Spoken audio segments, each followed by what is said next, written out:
annoying.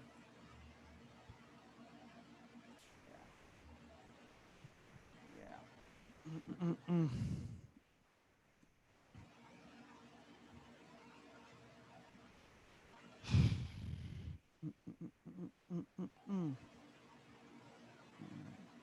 got it. Okay, cool. All right.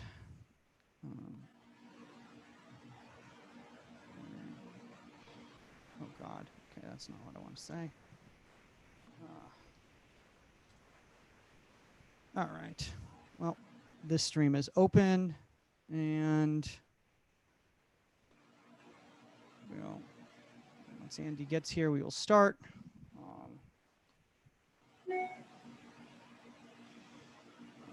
there he is. All right. So, and then I can hear something in your background, Sask. I don't know what it is exactly. I know. So Andy, I don't know what the deal is right now, but I can't get this. I can't get the stream to work on Facebook. I just put it live on YouTube.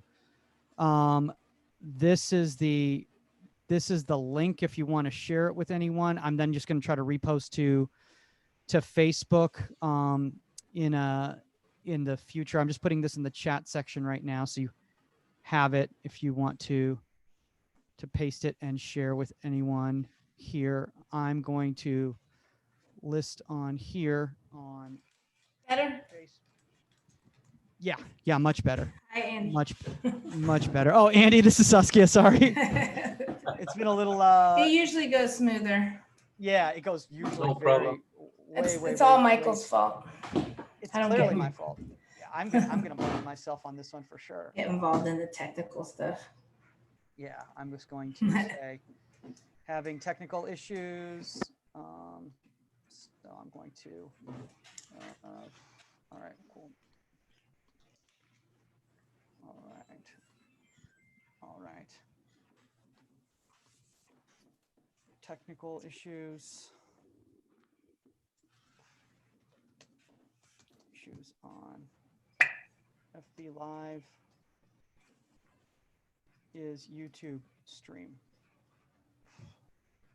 4 at is.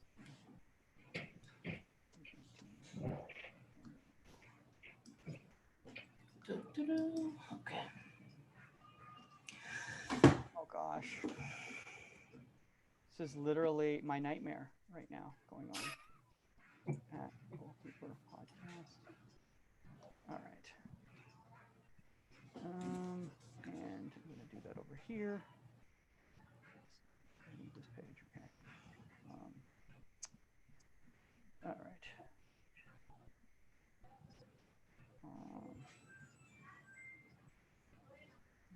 People here.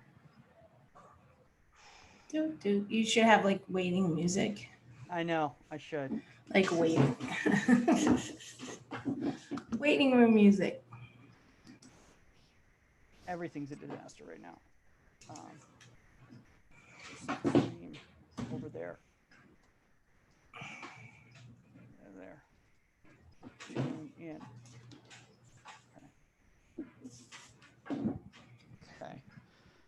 Okay. All right. Well, it is what it is. We're gonna make it happen anyway, and then I'll just I'll send over the recording because it's late at night for Andy over there. Anyway. I know, right? Way to do this to him, Mike. Good job. I know. It's my fault. I'm blaming myself on this. I'm blaming. All right, we will. By the way, Andy, do you pronounce it call it? Yeah. Okay, cool. All right, let's make this happen right here. Here we go. Welcome to Inside the 18. I'm Michael Magid, live from Hollywood, California. With me is 99 World Cup winner Saskia Weber, who, if you guys can't see us right now, we've been having a little bit of technical difficulties, so this will be up shortly on Facebook and then obviously on all the other platforms. That's a weird way to start. Joining us today, dealing with these technical difficulties, you know him as York City goalkeeper coach, Andy Collett. Andy, what's up, man? Thanks for dealing with all of this. Absolutely no problem, guys. I'm sitting watching you trying to get it fixed up and sorted. Yeah, I think it's the fires. Just blame Oh the my God. fire. Blame the fires. I'm going to blame the fires. That's a No really problem. good point. Yeah. Let's do that. I'm going to blame everything on the fires, to be honest Blame with the you. Whenever fires. anything bad is going on, I'm just blaming the Like fires. your haircut? Is my haircut that bad? No, Oh, I'm geez. kidding. It was just too easy. I'm blaming my haircut on the fires. I was freaking out. I was like, I thought I No, had a it halfway looks decent nice. haircut. It looks Oh, okay. nice. Okay. Well, I'm not wearing a hat. That's a big step for me. It's a big I step am. for me. Well, today, guys, we're not going to be talking about fires and haircuts. We're going to be talking about U23 goalkeepers, that final phase of youth development. Kind of before we go into that whole topic and everything, though, Andy, for some of the people out there who might not be familiar with the work that you're doing at York City FC, they're probably like, if they're in the United States, they might be like, I'm not exactly sure what York City FC is. Like, is that a USL team? And I'm like, no, that's actually in the UK. It's got a lovely history and everything like that. Why don't you kind of explain your journey, from your playing background, kind of into your coaching over at York City, and then obviously with with your academy. Okay, yeah. So I started I was a professional goalkeeper.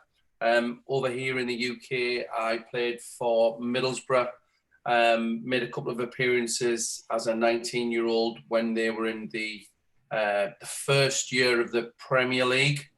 Played a couple of appearances there, then moved on to Bristol Rovers, which were in the UK. So now that would be classed as League One.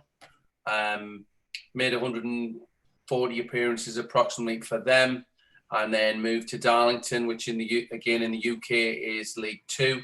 Played another 150 games approximately, and then snapped my shoulder. So I was playing literally one day, 29-year-old, and came out for a cross, took a whack on my back really, and snapped my acromion joint. So specialists just said, look, it's a injury that goalkeepers don't really recover from. So probably had 2-3 weeks off. The manager then at Darlington, there wasn't a full-time goalkeeper coach sort of back then. There was goalkeeper coaches that were sort of doing a day at one club, a day at another club. Sort of people like Eric Steele would go into one club on the morning, go to another club on the afternoon. And the manager just said, would you be interested in doing some coaching? Started the coaching. No experience of coaching really, obviously, apart from just working with a few coaches, and then enjoyed it. Went down the coaching qualifications route, and I've managed to stay in professional full-time football at several different clubs over here in the UK, as well as starting my own coaching academies, coaching young goalkeepers, coaching. We have outfield coaches as well, and yeah, it's I think it's the next best job to play, and that's for sure. Nice. I mean that's phenomenal. That's what's crazy to me is to think of that during that time period that goalkeeper coaches, kind of like youth clubs here in the United States, would go from place to place to place, as opposed to being specifically for one location, because that's got to be a little bit of a conflict of interest. Like, you're training that guy, but he's playing against the other guy on Sunday. Like, how does that work out exactly? Like, you just have to be really moral about it. So yeah, I think it was just, I mean, actually, it will still happen over here in the UK. Goalkeeper coaching still isn't valued as much as it should be.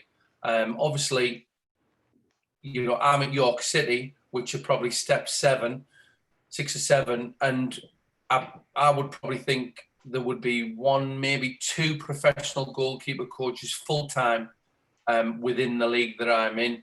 It's an area that is still neglected, and when money's tight, the goalkeeper department is First to go. Yeah, exactly. Yeah, it's an area that, well, you guys can kick a few balls between you on the side, and it really depends. I think it really depends on the manager. that you're going to work for. And I've had some managers that have been brilliant, have just sort of, look, I want you in full time, I'll give you a good salary, and I want you to make sure that the goalkeepers are performing as well as they can. And I've had other guys that, other managers that probably, haven't been as understanding, and there's been a couple that I've definitely clashed with along the way. So, but yeah, it's an area that in the UK it still can be massively improved, I feel. That's amazing because Saskia, I don't know about you, but I didn't know we have this whole image in the United States that you guys have everything on point at every minute. It's like I just assume like every like Man City session, I'm like, oh, that's what every session in the UK is like. It's just exactly running that smoothly. So it's nice to hear that you guys have the same difficulties that we do here in the States. And one of those difficulties that we have, and one of the reasons why I really wanted to have yourself on, including with Saskia, because you guys deal a lot with this age group. And I think it's kind of lost in a lot of times. And that's kind of like that U23, 18 to 23 age group, which is kind of the young professional, high level amateur trying to get ready for a young pro career. So first off, maybe for like some of these people who might be listening right now, who might not be familiar with what we're referring to like a U23 goalkeeper, kind of what in your mind is like the profile of a U23 keeper? Me? Well, whoever wants to, either one of you guys. I think it's different for men and women. It's starting to be a little similar, but I think, as a U23 goalkeeper internationally for men, I think you're still looking at goalkeepers that could be playing in the Premier League. And whereas for women, you're looking at more goalkeepers. Sorry, my dog's cracking me up. You're looking at more goalkeepers that are playing in college. So they have, there isn't that pro outlet. They're not going, the academies haven't been there. They're not moving up. They're not like 18 years old and going over and playing for Man U or, Barcelona or something like that. And I think that with the women, it's different. The process and the path is different. I think you find most female goalkeepers that want to go pro will go to college first to go pro. Yeah. Andy, that's changing. It's changing. No, absolutely. But it's not the same. Yeah. Andy, any thoughts? Yeah.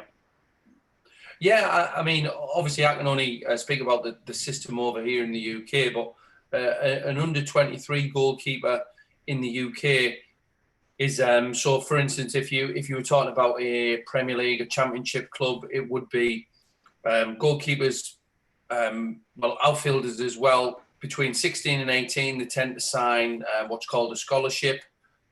So they go into a club full time. Then after that, they would be offered a professional contract that can vary in length.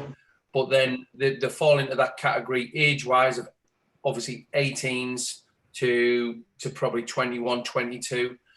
And in the UK, the system is really the from the bigger clubs, they're then a sort of they're loaned out. So, for instance, a Premier League goalkeeper will be loaned out to maybe, you've even seen it with sort of Dean Henderson.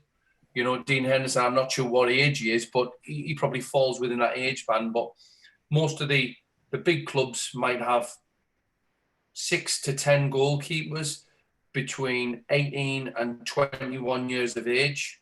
And they try and obviously coach them, but then they are really sent out on loan. You see the likes of Jordan Pickford, obviously guys that I've worked with, Kasper Schmeichel, Nick Pope. They send them out on loan to the lower leagues to get some game time and then hopefully go back to the parent club. Obviously, having played in front of a crowd, probably made a couple of mistakes, dealt with the mistakes, and if they're sent out on loan in League 2, the following loan would probably be League 1, with a view to eventually, here in the UK, the sort of the professional game, it's very rare that you get lads making appearances really at the parent club, especially the big clubs, until hitting 25, 26, 27 now. Yeah. Yeah. So that's the way it tends to work in the UK. Yeah. You know, Yeah, so you like see the difference. I mean, like, it's just, it's very different in the sense like you're not looking at Ashlyn Harris or let's say Casey Murphy or something coming up in the women's side and getting loaned out. Really, they all went to college first. They all played in college first to find that path into the national team and into pro. Yeah. Well, one thing I want to talk about is from the development standpoint, because this is a really difficult age group, I think, a lot of times for people to gauge, because a lot of people are kind of at different stages. Andy, like, as you can say, some people are ready to be young professionals. Some are still clearly in that apprentice level where they really still should be, with a youth program and still developing. So how do we kind of balance that kind of, that teaching with, hey, these kids need to start getting a competitive environment and start getting results. Otherwise, they're not going to be able to handle actually playing for the club. Well, it's actually in the UK, again, it depends on the length of the loan spell. So, for instance, if I was taking a young goalkeeper from a parent club, really, you probably, because each goalkeeper coach over here has probably slightly different techniques, slightly different attributes to the game that they want. I would really probably be saying to the goalkeeper coach at his parent club, look, am I okay tinkering with this? Can I change that? Can I add that? I think that's the way it sort of works over here. So just out of courtesy, really. And some coaches will say, no, just take him for a month. Other coaches will say, yeah, no problem, just try and add to his game. The main thing that they're getting is match experience and probably dealing with first team football, senior level football, pressure, dealing with older professionals, and obviously if they can cope with that, technically they're obviously going to still be improving and changing and growing. But I think that over here they're definitely they're sent out on loan to probably to make mistakes, really, and see how they deal with making mistakes. They don't come out and make many mistakes, but it's how they respond, because it obviously over here in the Premier League or a Championship, they don't like putting young goalkeepers in because they're pretty much unsure of how they will be. So the system over here is you go out on loan, you go out on loan, you go out on loan, you keep working on your technical game, and obviously physically, physically guys are growing, filling out, getting in the gym, getting strength, conditioning. So that age group, it really is it's a difficult one, because they all want to play as well. They all want to play, but finding teams where they can play can be difficult. Well, but that's the most difficult thing, I think, for you at the collegiate level, Saskia, is that you've got essentially at a university like UCLA, it's essentially, I would say in the United States on the women's side, that's the equivalent of playing in the lower leagues and being in a minor league professional system, really, is that you have young women who have, for lack of a better term, they've always played. They've always been stars. Oh, yeah. They've always been playing consistently. This is kind of the first time they've ever been in an environment where they've had to challenge for a spot, and there's only so much time to give. So what do you need to focus on in these final years of development for these young women to either get them ready to play professionally or to get them ready even to play at UCLA? Well, I think the biggest thing I've noticed is speed of play. They're coming from, like you said, being the best in their region, being the best on their club team, so on and so forth. But the speed of play is, I think, a bit of a shock for them. The power, the strength, like Andy said, getting if you can physically look at the difference between a junior, senior, and a freshman. You can get the same height kind of the kid in, but the awkwardness that the body hasn't filled out the way using the physio coaches would have it, like after 4 years. Like it's amazing. The touch on the ball, the speed, and it's catching them up. It's understanding and seeing if they can handle it.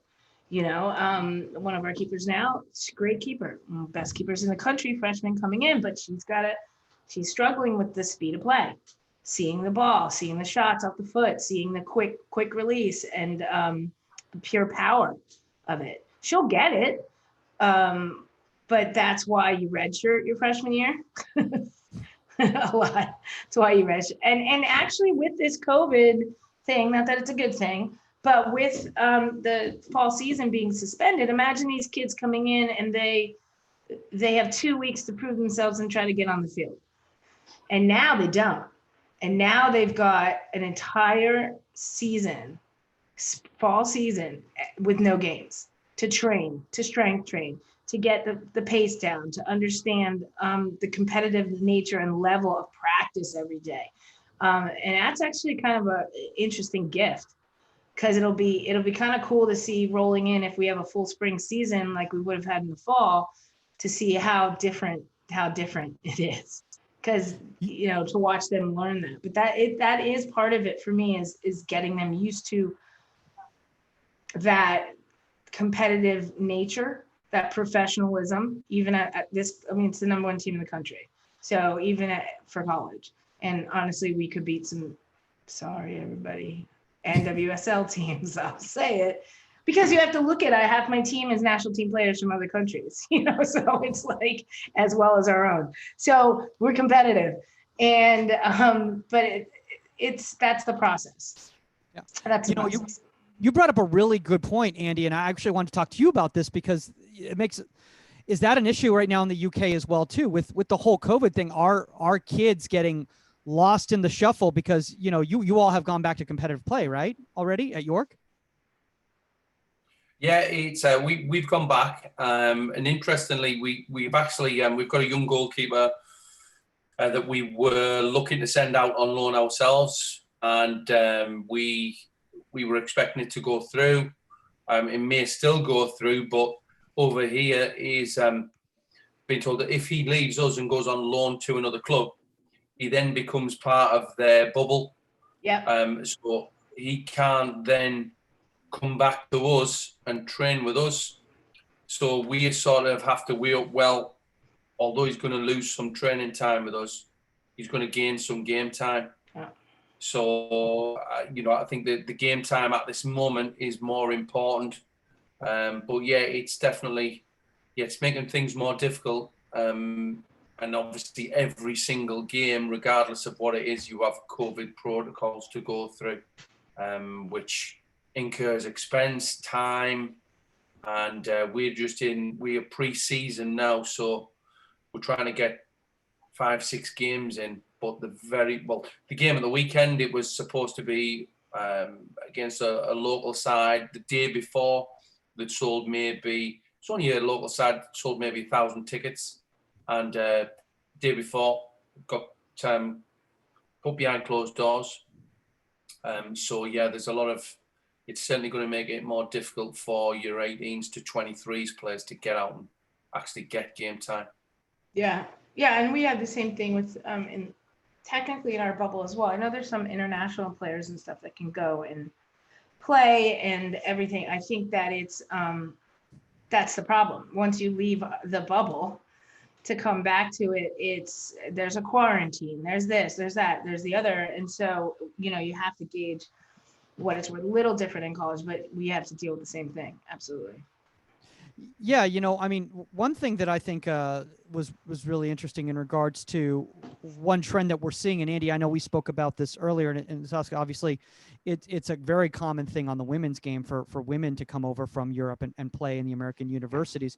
But now more and more you're starting to see, Andy, you know, players from who are in the UK either coming through a professional academy or they've been playing high level amateur and they've chosen to go and attend an American university before trying to attempt a professional career again. How's that looked upon over there in the UK? And do you think that this is a good decision for a goalkeeper, not as much a field player, but a goalkeeper that needs all those matches anyway? Well, I actually want to sort of, although I'm full time at York, I also work in a college system in the UK, and so they would, for instance, in the UK, if you didn't get taken on or offered a scholarship at a professional club, the route then for some guys is to go to what we call college to get education study and also take part in the football college football team. And we are seeing, certainly from the college point of view, more and more companies and several guys actually going out to the USA to study, and obviously John University's out there. Me personally, I think it's an absolutely fantastic experience for them. Hopefully, they'll come back and they'll get a chance in professional football. But I mean, I don't actually know too much about it, but I know little bits is that, York City, for instance, we're probably getting crowds on average of 2,000 to 3,000. Now, I'm told that in the university sort of system in America, they're getting enormous crowds. Yeah. Training in fantastic facilities. So the facilities in the in the USA, I'm sure are a lot better than a lot over here. And like I said, you're playing in front of a massive crowd. You're getting great coaching, good education, and if ever I've been asked about it, I've said, look, go experience it. It'll be amazing. Absolutely.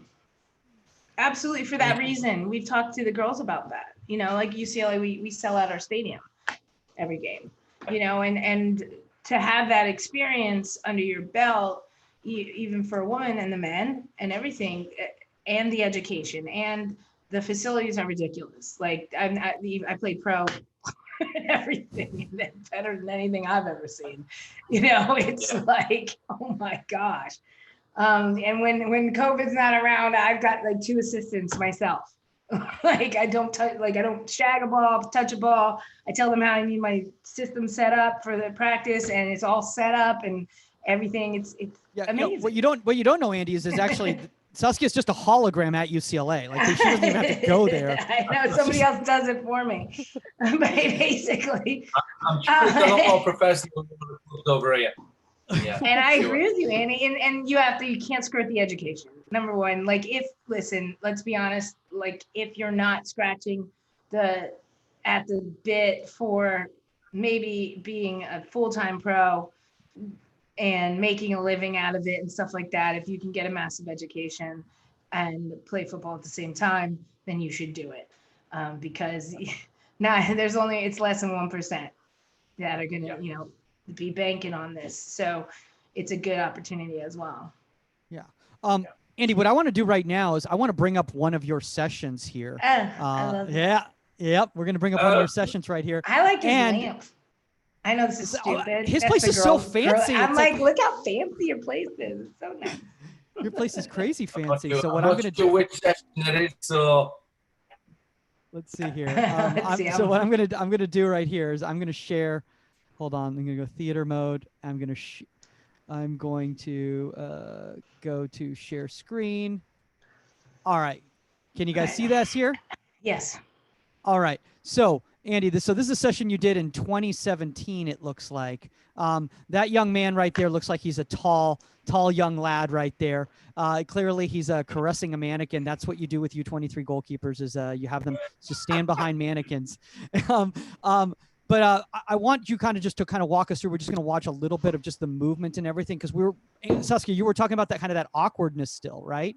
So as you can see, these are not fully grown men yet. Yeah, I find that awkwardness. I don't want to interrupt the session, but like when I take Kelly, I can talk about them. If I take Kelly right now, McManus, and Kelly's still got a little bit of that awkwardness in her. She's a freshman. She's 17 years old. And then when you look at how Lauren has grown into like her muscle, into her body, into her fitness, how she holds herself, her strength, and even Idalia and even like my other goalkeepers, there's just a different way of holding yourself as you grow into your body. There's still an awkwardness, By the way, I used mannequins today.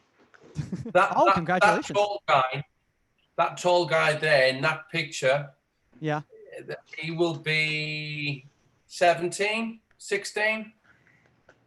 Yeah. Wait, what? Yeah, he's 17 actually. Yeah, he's 17. He there will be, so he's still at the club now. He's 6'7". And he 20, just gone 20. Yes, so he'll be 17 there, 16, 17. How about this guy? Yeah, so this guy was released. So these guys were in at the club when I joined, actually, and he's been released. But they're both similar age. They're both the same age. They're both 17. So these would have been first-year scholars. And the guy there's in the goal there now, he was at the club for a short period of time. He didn't stay at the club too much, but the young tall guy is still at the football club now. And if you look at him now, like you're saying, that there's a huge difference. Huge difference. I love that I know what you're teaching right now without the sound. Yeah, what will that I know be? what you're talking. Their movement across the goal. After you make go This ahead. was just I think this was for York's for the media department. You know, they just said, look, can we come up and take a little bit of a session? So yeah, probably dealing with a cutback, mobility across your goal. Yeah. Oh, here you go. And I hear you're explaining what it's all about. If I put the volume on there. Right, I'm not sure. I love that you're cracking up. Sorry guys, I No, couldn't resist. So Andy was like, I can't find any sessions. Sorry, I just got off the field. I'm like, oh, don't worry, I'll find some sessions. I'll find. We're not at the level over here where we film our sessions. We at York City, we're not at that level. At the top level, obviously those guys do that, but at the level that we're at, we're not in a position to be able to do that. It would be nice to do that, but again, like yeah. UCLA, we have a guy come out and film our sessions. It's Yeah, crazy. yeah. I never had that with like.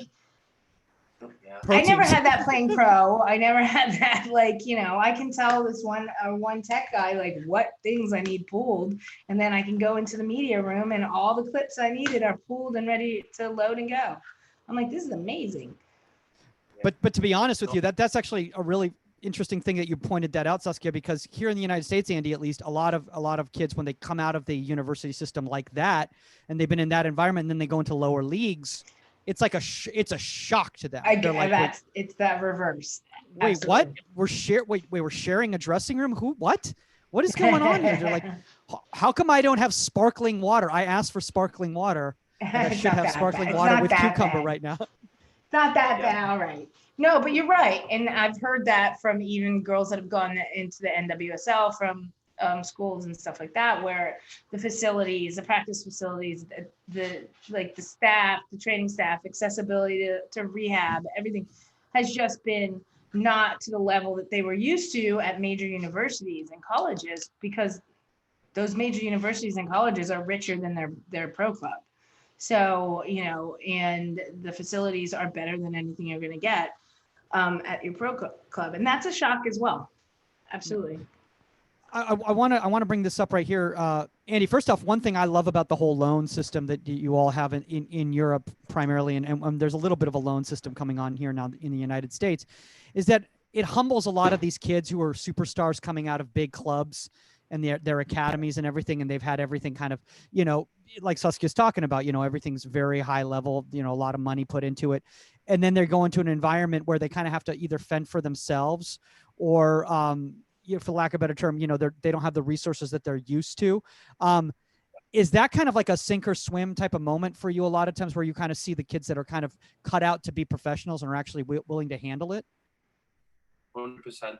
Yeah, 100%. You know, you do get some kids that come in and, like I said, where's my kit? Where's this? Where's that? Yeah. And those kids, in my experience, are the ones that have probably been spoiled, and they've gone on to struggle, or they've slipped down the levels. We expect certain things. You know, that a lot of the guys that you know, we've took on loan, and one of the, you know, I would talk about would be Nick Pope, who, as you know, was in a college system, was in a pro club system, got released at 16, got back into a pro club, came on loan to us at York, really bought into everything. You know, he was living in a bed and breakfast, which is, you know, just like a small local house, stayed up every day. You know, just nothing was a problem with him. Went back, gone on to, but one of the biggest things is just adapting to the environment that they're in. And some guys do turn up in a nice big car, expect everything, and then It As soon reminds as me they of join like, in training, the treat exactly the same as everyone else, and you know that if they show any type of attitude, they're soon brought down. And yeah, it's like I said, it's a bit like a sink or swim. And some managers even send the players out to just say, look, let's see to how you humble handle them it. and to humble them. No, Yeah. yeah. When I went and played pro in Japan, I was like watching the way other internationals adapted to such an, that's kind of a more extreme. It'd be much easier for me to go to England, you know, like, but it was how you adapted and how you, like, it humbled you and not being, I don't mean to be callous, but not to be that brat that's like, oh, I only eat Cheetos and cornflakes. You know what I mean? Like, what is this? What is that? Like, you don't want to be that, you know, that problem. And that's why, you know, some people are only there 1 year, just saying. But I think that I would send, we've talked about this on the show before, where if you get that chance, go travel, experience football in other countries under different situations, and if you have the backbone and the ability to do it, you'll only grow as a leader on the field. With people will respect you, and you know, you can go make a debacle of it, but you can also go and really have some humility and realize you know, there's thousands and thousands of players out there just like you, and just, you got to put your time in.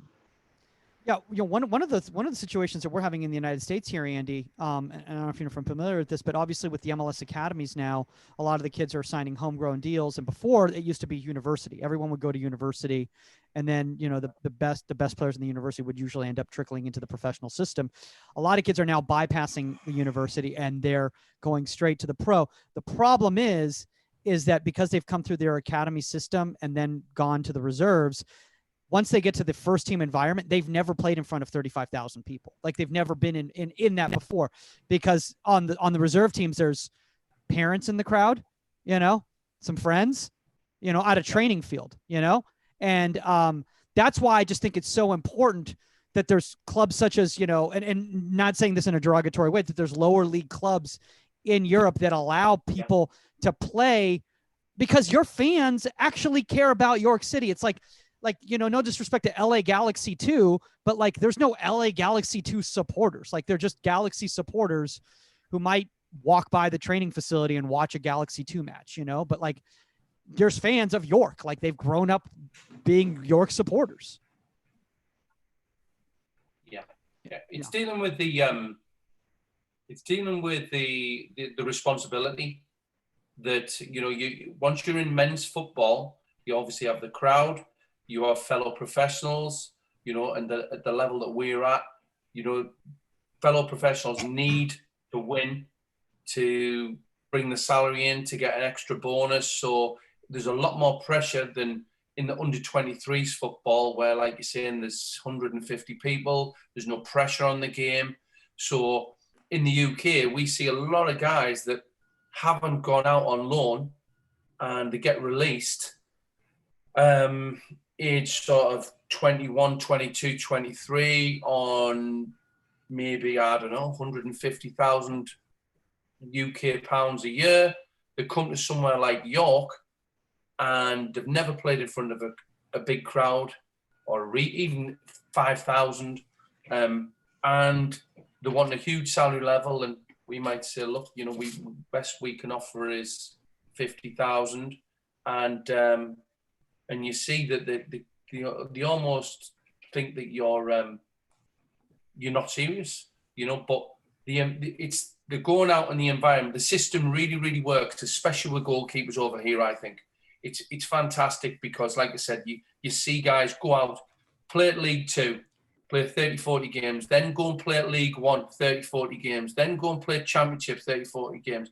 And then by the time they're 22, 23, they might have played 150 games, bigger crowds, bigger pressure, and then clubs almost have a goalkeeper that's ready to play in their first team when they're hitting 25, 26, 27. Yeah.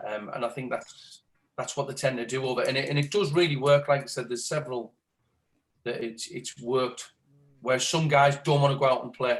They just want to sit in the 23s and pick the wage salary up. But I think if you've got ambition, you need to go out and play games and experience it. Absolutely. Said so well. I first off, I love that type of a system, and I know we're trying to develop that here in the United States, and obviously on the women's side, the academies are a little bit more burgeoning on the NWSL side. But I want to now kind of focus now on the coaching aspect, Saskia, and I want to kind of talk about some of the mistakes that I've seen, with this age group. Like, what are some of the mistakes that you've seen coaches making with this age group? Because personally, like, one I've seen is either they've been like, oh, they already know everything, so I don't need to teach anything. They're already adults, or still treating them like they're 14, 15 years old and micromanaging everything. Well, I think it's more on the side of that expectation on the women's side. I can only speak to what I've seen, like, even though I know the men's side and stuff, but it's the same thing. You're going to get a freshman, you're going to look to recruit a freshman who's going to walk in here and start for this age group. And I think that, or like a young 17 or 18-year-old. I think those days are gone when you throw that person in the mix. And back when I was playing, that was it. Bri and myself, you came in, we were pups and stuff, and you're playing a national team, international, you were thrown in the mix, boom, like friendlies, figure it out. And, that's just because of the nature of the way the sport was in not having pro leagues and not having those outlets. And I think that now, you'll see more that people are taking that pause, and you need to take that pause and give those people time to train. It's the same as baseball going into the minor leagues, going, and everything like that, and developing those players to play at the level that, that we're coaching at and stuff. It's being patient. And when you find coaches that can't do that haven't organized themselves well enough to do that, that's where you find the fault in everything. It's not like, oh, this is my senior, she's going to play she's going to play through her senior year. This is my starter. And when she retires, oh no, now when she graduates, oh no, now I got to figure it out. You have to get those other players games. By the way, I think someone's trying to park in your building right truck. now. I hope it might be Western Exterminator. But I think anybody can agree with that. You have to get those players games. You have to get your number 2, your number 3 games, period. And I even fell under that cuss. I was capped not capped. I was rostered for over 200 national team games in my career. And I played like 40, and even Nair went through that, where she just sat. And that's a mistake. And it's a mistake on the net. And we talked about that when the NWSL had their tournament. We talked about that when the MLS had their tournament.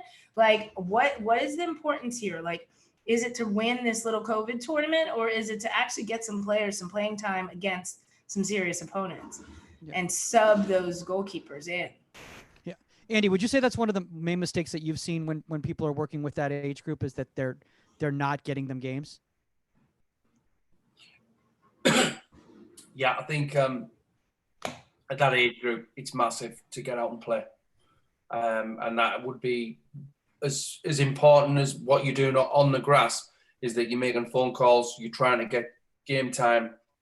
If you haven't got a side within your own football club where goalkeepers are going to play, you have them out, or you have to try and get them out and obviously go and play in games. They're going to learn, like I said, all the other aspects that you can't show them on the training pitch. Obviously, technically, they should, at that time of age, they should be competent.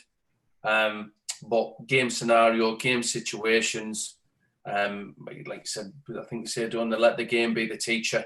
But you can only do that if you play. So if at all possible, once our goalkeepers are hitting 18, 19, you're saying, look, let's get you out and get some games. That's vitally important, yeah, for sure. Yeah. So I'll tell you this: before the World Cup, '99 World Cup, myself and Lori Fair got sent to Mexico to play with the under 20s to get extra games in, like right before the World Cup, because I hadn't been playing. And I think whether it was a fault or whether it was something that Tony realized late, like, damn it, Saskia didn't play as much as she should have. Like, I should have played her. All right, we're going to send you down to get extra games and stuff. I mean, I was 28. It's kind of funny, but wait, how did they do that? It couldn't have been like a FIFA Jill licensed tournament. Jill was my coach too. Oh, wow. That was funny.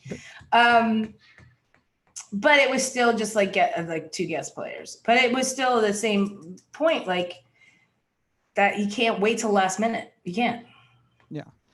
So what on the tactical side, Andy, should we focus on at this age group? Because you were talking about obviously letting the game be the teacher at this age group. And I know a lot of people who I've talked to in the college game and the university game are working with the reserve sides here in the United States. They discuss just how much it's all about, in possession, out of possession, flank service is just so critical at that age. Would you agree?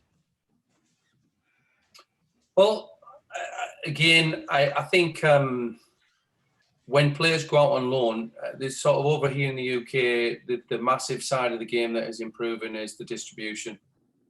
Everyone sees Edison and the guys in the top level Premier League trying to play out from the back as much as possible.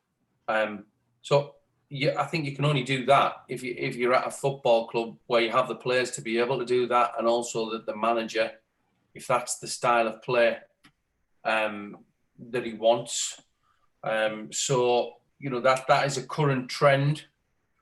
But tactically, I think, like I said, different managers will want different things as to how they're set up as a team. Like I said, one manager might want his goalkeeper playing really high in behind a high backline sweeper keeper, as we call it over here. Another manager might be slightly different. So I think the more different styles of football you can expose them to, the more they should gain more tactical awareness. Obviously, game understanding as well. What happens during times in games, how to deal with pressure, how to talk to your back four, things like that. But I think that just comes with game time. And then also, if we've got goalkeepers out on loan, you've then got to get the footage, sit down, you go through the footage with them, how you think they dealt with things. I think one of the biggest part of the jobs now is actually dealing with the mental side of trying to make sure that your goalkeeper is feeling confident and managing the way they feel before they go onto the football pitch. Almost like a psychologist. It's not just about hitting balls at goalkeepers, is it? I think that the biggest, massive part, again, in America may be different, but sort of managing the mental side of football is becoming more and more prevalent here in the UK. Oh, absolutely. It's from a goalkeeper's point of view, it's absolutely vital, isn't it? And you can work with some managers that they can be a little bit outdated when it comes to goalkeepers. You stand in goal and you keep the thing out the net. And the more modern managers are obviously understand the way they speak to their players, the way they speak to their goalkeeper will ultimately help them get a good performance. So that's interesting, and that's changing as time goes on. No, I agree with that. And I run into that. We've talked about this a lot on the show. Everybody's different. All the goalkeepers are different, and the mental side of it is huge. I have some goalkeepers that handle things fine. They put their head down, they brush things off, and they train. I have other ones that get very have breakdowns. You have to be able to handle everything and be able to kind of you can't treat everybody the same. You can't say, hey, just get in the goal and keep the ball out in net and deal with it. It's not that cut and dry. It's not. Well, I think especially with this age group, because I'll be honest with you, one of the biggest mistakes I've made when I'm working with U23s is I've talked to them like they're my age, and that was a big mistake that I made when I was a younger coach, because I wasn't that many years removed from them. So I talked to them like they're 28, 29, but their brain's not there yet. It's still not fully developed. And I'm still realizing that, yeah, they might look like a man, but there's still a little bit of boy there too. And they might be taking things a little bit. I might think that I know what I'm saying to them, or that it's not that serious, but in their mind, they're taking it a little bit too much in.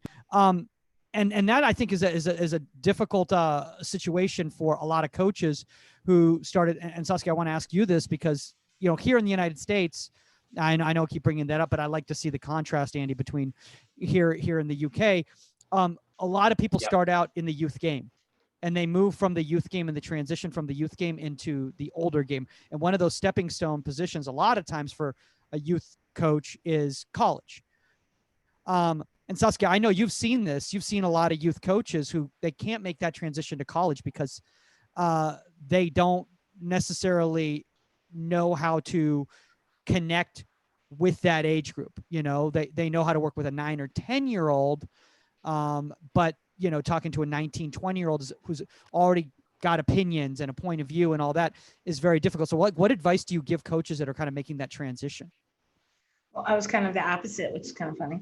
I was like, oh my God, somebody take these kids. No, I think that number one, you always have to establish who the authority is. And I think we were talking to the men's national team coach, and I felt that I don't think it's eye to eye, and I don't think how much experience. Let's say I would be brought in as national team goalkeeper coach for the national team, and regardless of Nair having a world championship under her belt and experience and stuff like that, I still have to establish myself as the coach. I'm not your peer. I am your coach. Yes, you have a world championship, so do I. We're not going to go tit for tat on things. Experience is experience, and I have more of it because I've been around a lot longer. And it's not an arrogance, and it's, but it is something where that separation has to exist, and that respect has to exist, so that when you do need to tell a player when they're coming of age and at that age something, they listen. Because if you're their buddy and their best friend, they're gonna tune you out sometimes, and I don't think that's not your job. Yeah. Andy, would you agree? Yeah, definitely. Yeah, so that age group is we know where the line is, but they don't seem to. So I think you have to, or some don't. So you have to establish that. Yeah, the coach, and although you are close to them, but you're their coach, and I think once they understand that, and I think what I think works quite well is that if you work on something on the training pitch and then it actually happens in a game, whether it be a mistake or whether it be a save, I think the light bulb moment almost comes on. Oh yeah, we worked on that, a few weeks back. That's just happened. And that can be both good and bad in terms of you can make a mistake and then you can go through it. And then the next time you can analyze it together. The next time that happens, hopefully they'll deal with it differently. The light bulb comes on, and then almost you get the instant sort of trust. Because as I said, I try and ever avoid back and sort of saying to the guys, look, when I played, because I'm old enough to be some of the dads, so that they can't relate to me in that sense. Although they know how I played, but so that doesn't really sometimes come across. So I think you have to establish those boundaries. Yeah. I'm here to improve you, and if you listen and you work hard, you will definitely improve. And I just, most of the time I will say, look, it's your choice. You can do it your way, and maybe that won't be the best way, or we can work together and try and do it my way. And I think my way will improve you. And if you want to improve, hopefully that's the Yeah. That's the choice they'll make because, there has been a couple that have decided that you want to try and give them advice, you want to try and improve them, they don't want to improve, and ultimately they tend to go out the door, and it really depends on their attitude towards learning, I think. And I think all players that are listening to this and stuff like that, some of you might roll your eyes and everything like that, but the truth of the matter is that you think you know what you're doing wrong or what's going on, and you don't. And you might have an idea, but there's a lot more technically to it, and a lot more that your coach can help you with. And Andy, even you said, like, when they asked you to coach, you're like, I've never coached before. And it's a different perspective. It's a different way of looking at the game than through yourself and through playing. And that's why coaches do what they are and they're successful. We see things differently, and you have to be open to understand that. So yes, you might be having a problem getting across your box and dealing with like a slotted ball or something, and you might think it's one thing, but we might see 5 other technical things that it is that can be improved on to make it easier for you. And if you're not open to hearing that, because you're at a certain age and your coach is maybe a younger coach, and you're like, then you're going to be out the door. Yeah, I mean that's something I straight up experienced it, and also being a smaller goalkeeper. I've had some prima donnas who just, immediately out the door, like, I'm more athletic than you, I'm taller than you. Like, why am I listening to this guy who's like 3 years older than me, type of a thing. And I think sometimes, though, I think we have to have a little bit of an empathy and realize, like, what was I like when I was 19, 20? Because I was a jackass. I don't know about you guys, but I was a jackass. And I honestly did think that I was better goalkeeper than my goalkeeper coach. Never thought that. But look at who my coaches were. So. I know your coaches were next level. Yeah, your coaches. I still don't think I'm better than them, so it's fine. You're next level, and I'm also extremely delusional. So there was that. So I think you need to honestly, sometimes kind of honestly put yourself in their shoes, and I think that's a mistake that a lot of coaches make as well too, is they don't put themselves back in those shows. And even at the youth level, like, I remember that's something that I've been talking about recently, is like, I've been trying as much as possible to put myself in being a 10-year-old again. And what's it like to have your first session with a goalkeeper coach at 10 years old and you've never met this guy before? And how would I react, and all of that stuff? Because I think a lot of times, we forget about that kind of stuff. But I think that's part of the mental side of it that you're talking about. Like, if I look at the keepers at UCLA and stuff like that, like, I have to take into account, like, what was I like? Was I a deer in headlights coming in my freshman year? And we're only 2 weeks in, and calm down. It's okay. We're gonna work on it. You don't have to fix everything at once. Bit by bit, step by step, because there's that anxiety that everybody's so elite, everybody's working so hard, everybody's so on point. I got to get there. I got to be there. I got to get there. And it's like, slow down, Yeah.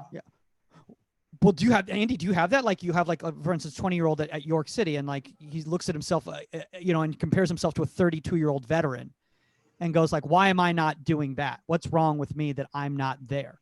And do you have to kind of take them aside and explain to them the journey and really make it sink in that, like, it's not an overnight process? Because again, coming from the youth game, like, they were always playing. They were always at the level.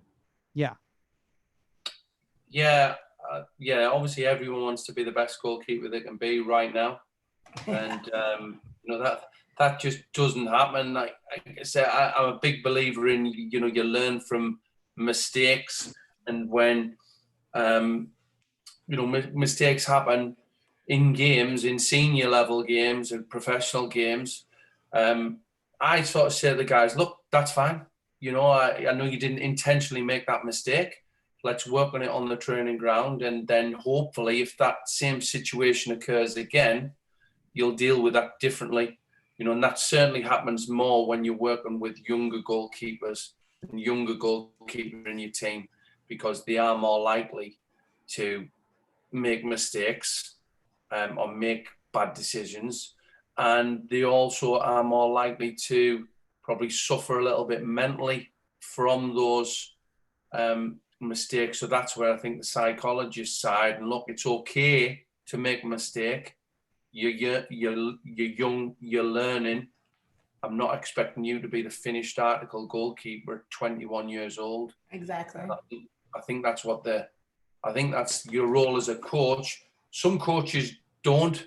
You know, I look back at some coaches that I work with, and you know, a couple of the guys worked at a very high level, England level, and you know, looking back, they weren't coaches. They just ordered you what to do, and if you didn't do it, you got shouted at. You know, and those type of guys, like I said, the time, yes, I'll do it. But looking back now, you take the bits that you, even as a coach, you think, right, I'm not going to work like that. I'm going to work differently to that. Coach over here that I think is fantastic. He might have been on the podcast. Guy called Eric Steele. I'm sure you're aware of Eric. Eric was coaching me when I was 21. Again, one of those coaches that would go to one club on a morning, one club the next morning, and Eric has worked with the very, very best goalkeepers in the world. And if ever you see him, he's puts a session on. It's simple, it's modern, but his manner is absolutely fantastic. And I can imagine him being brilliant right across every age group and every ability, from Edwin van der Sar to a 7-year-old boy that's just turned up for a coaching camp, you know? Yeah. So, you've got to have all skill sets. Yeah. Absolutely. And, you know, one thing that was brought up last week on the show with the Real Salt Lake goalkeeper coach, and he said, a lot of times people will say, oh, well, you have to do these sessions with 19-year-olds and these sessions are for 14-year-olds and these sessions are for 9-year-olds or whatever.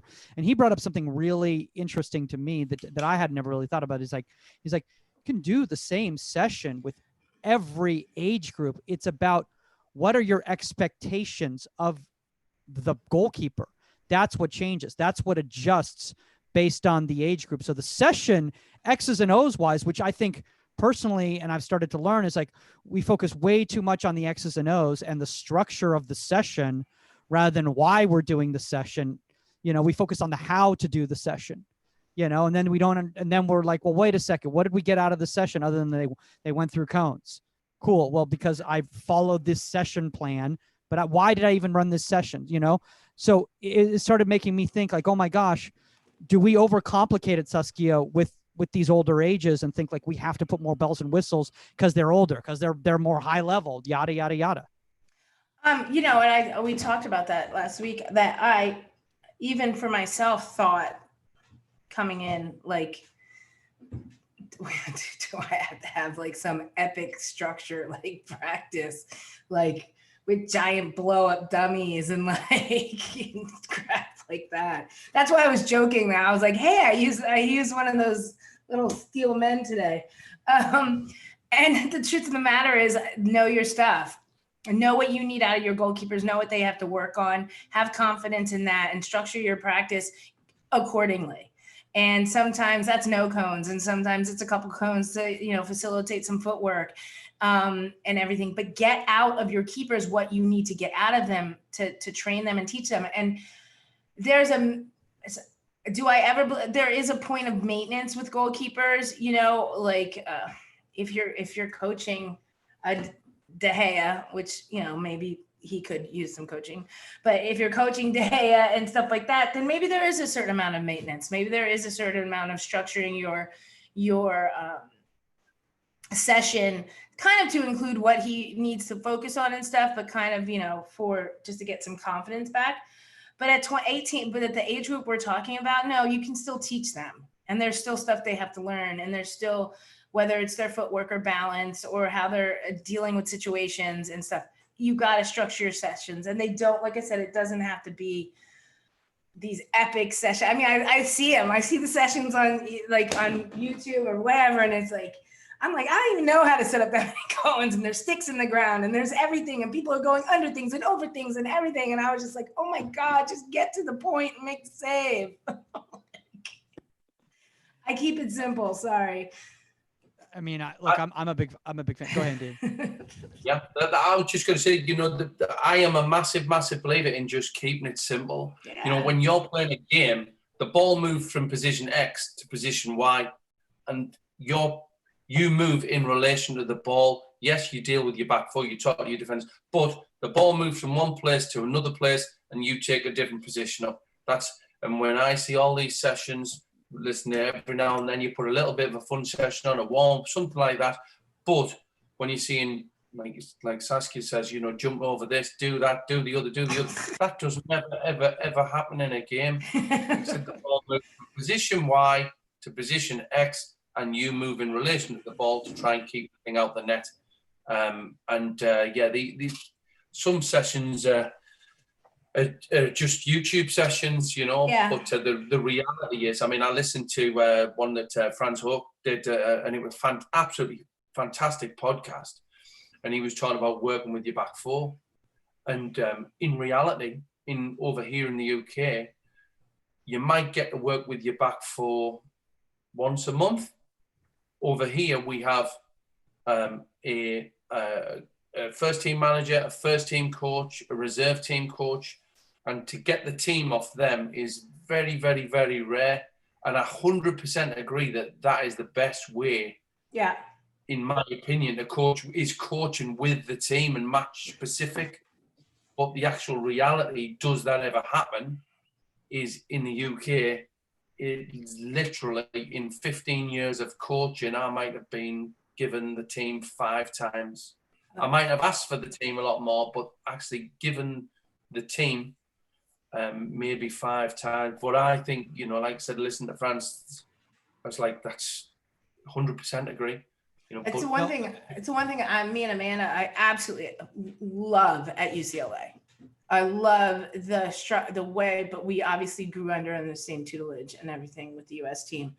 And, you know, I have the goalkeepers for a bit, and then they are always with the team every single day, you know, and at some point in the session, and being used and utilized, and whether it's in simple situations or whether it's small-sided games or whatever it is. And I love that. It's not just, hey, you know, you guys are over there, we don't need you today. Like, what the hell is that? What do you mean you don't need us today? It's soccer. You use a goalkeeper, you know? And so the fact that the goalkeepers are used, and I think sometimes the goalkeepers don't get that. Like, I think that's like, I think you froze there.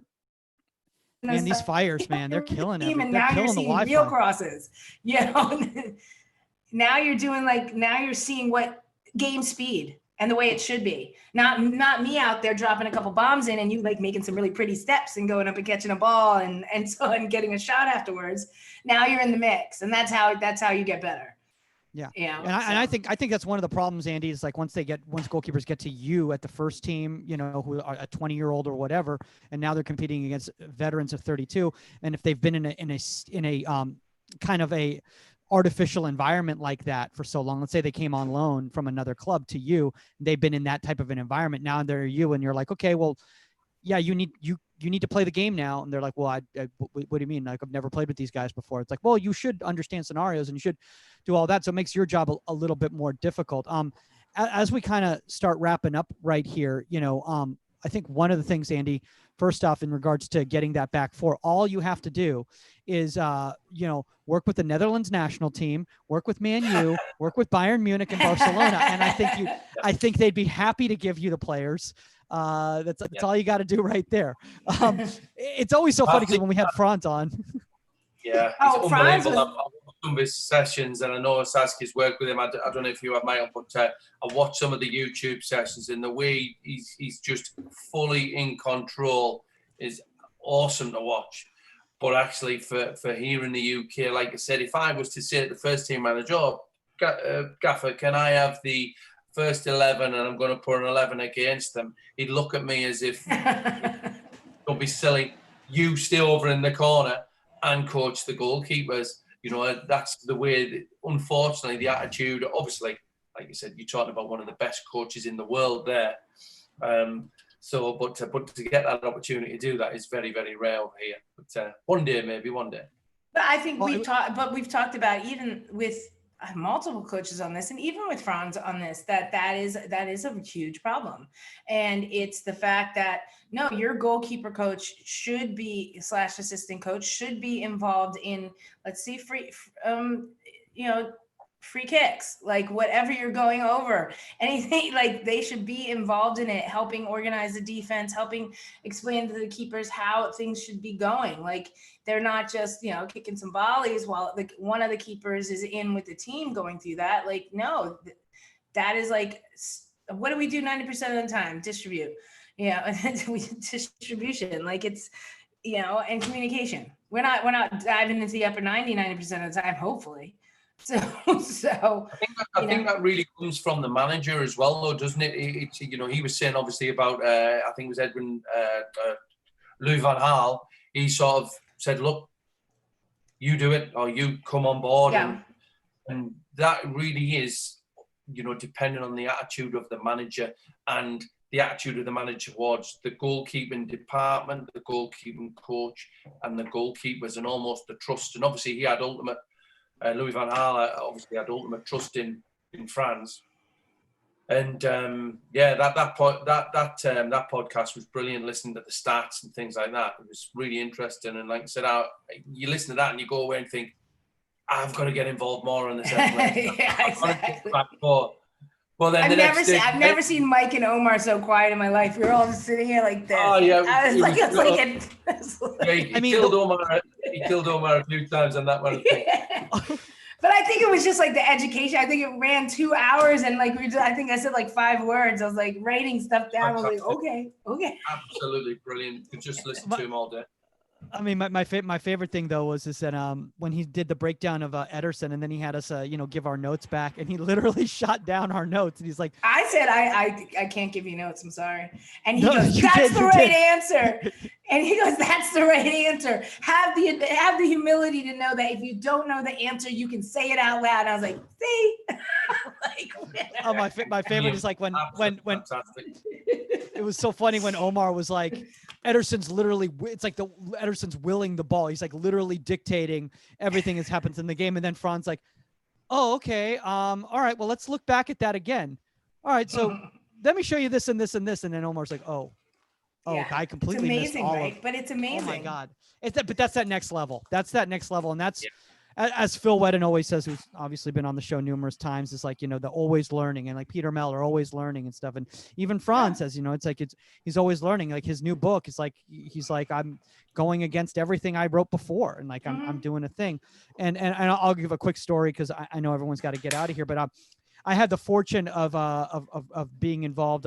Franz came to my club, my youth club, back in 2008, I think it was, or 2007, where I was the goalkeeping director. And I'm the director of goalkeeping. I'm a big deal. It's a big club. We've won 4 national championships and everything. What's your title? and literally, so I start running my session, and Fran's like, all right, he's like, where are the players? I said, oh, well, we're just actually doing this. He's like, so you're just going to train in isolation for the whole day? And I'm like, well, I mean, but like, aren't they? He's like, so they're not playing soccer is what you're saying? They're not. He didn't say that. He said they're not playing football. He's like, they're not playing football.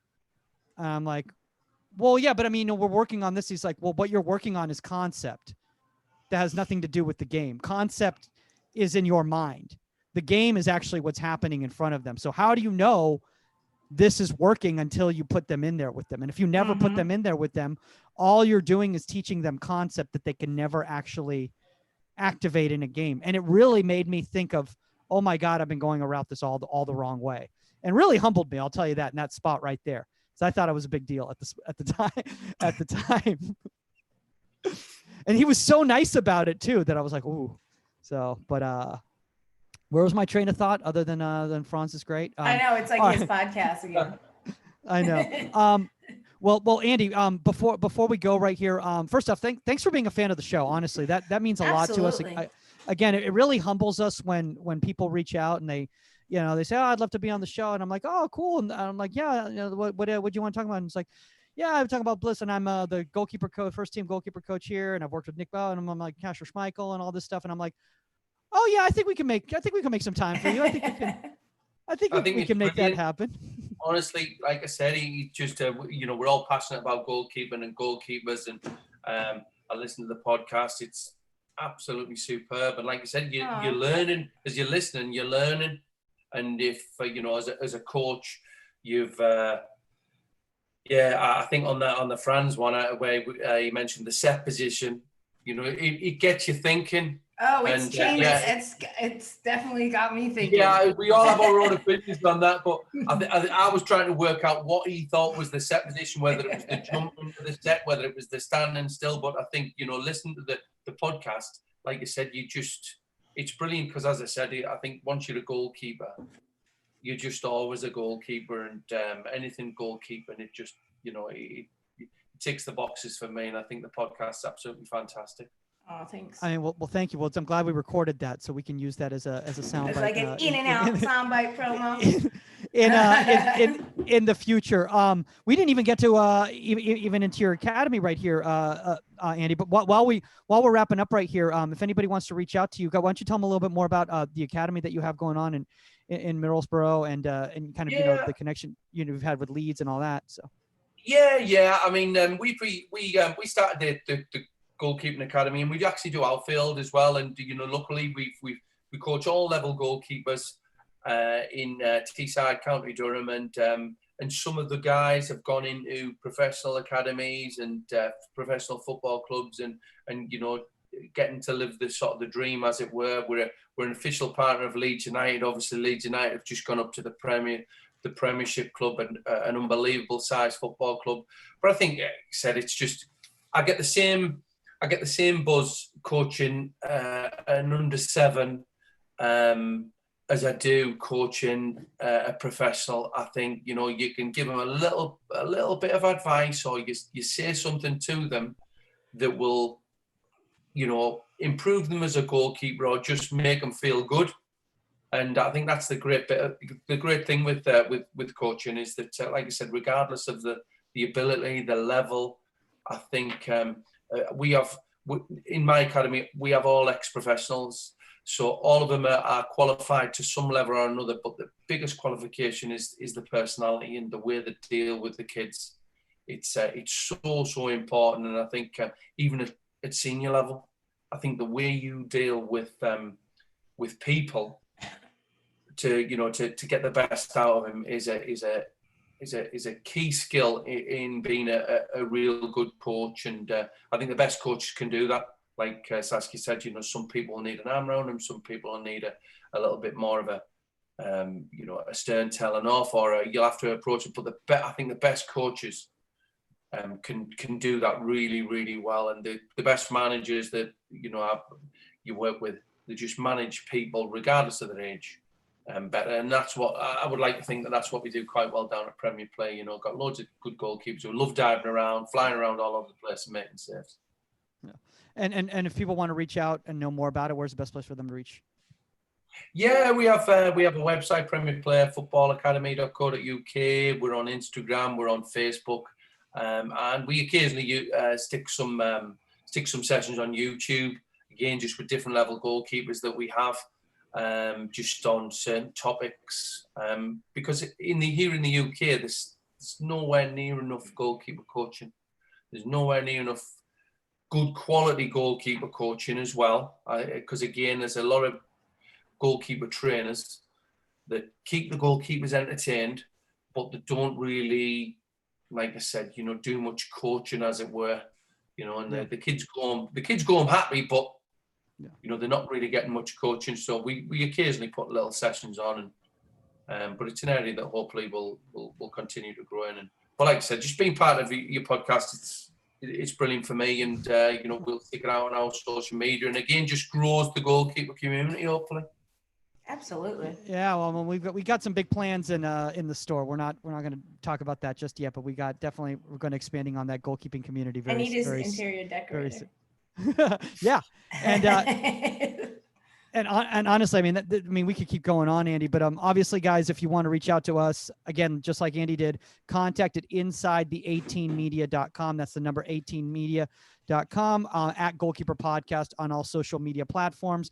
You can reach out to Saskia Weber at Saskia_Weber on all social media platforms. You can reach out to me at Michael Magid, Magid, on all social media platforms. Andy, we're definitely going to have to come to the UK because we're making all these connections over in the UK, and hopefully Saskia can bring a little bit of that goalkeeper coaching to the UK, the much needed coaching out there. That's all the time on Inside the 18 today, guys, and we are out. Later.